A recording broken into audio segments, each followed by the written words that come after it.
اپنی زندگی سے اپنے وجود سے کچھ نفع لیں، ایسا نہ ہو کہ یہ بیکار ہو جائے۔ لیکن اگر زندگی صرف اور صرف کھانے پینے میں، لباس پہننے میں اور باتیں کرنے میں لگ جائے تو پھر تو آپ بیکار ہو جائیں گے۔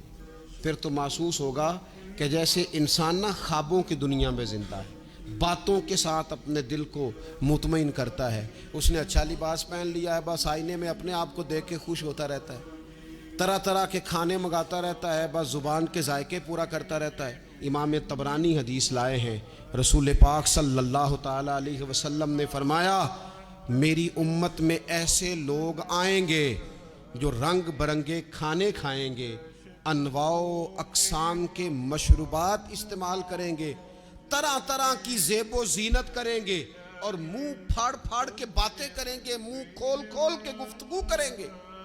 حضور نے پتہ کیا فرمایا؟ فرمایا یہ میری امت کے بدترین لوگ ہیں، یہ بدترین لوگ ہیں جن کا مقصود ہی صرف لباس پہننا ہے، مقصود ہی صرف کھانے کھانا ہے، مقصود ہی منہ کھول کھول کے باتیں کرنی ہے۔ ان لذات میں جو لوگ پوری طرح الجھ گئے، کوئی خیر کا کام ہی نہ کر سکے، کوئی مقصد زندگی کی طرف ہی نہ بڑھ سکے، یہ بدترین لوگ ہیں۔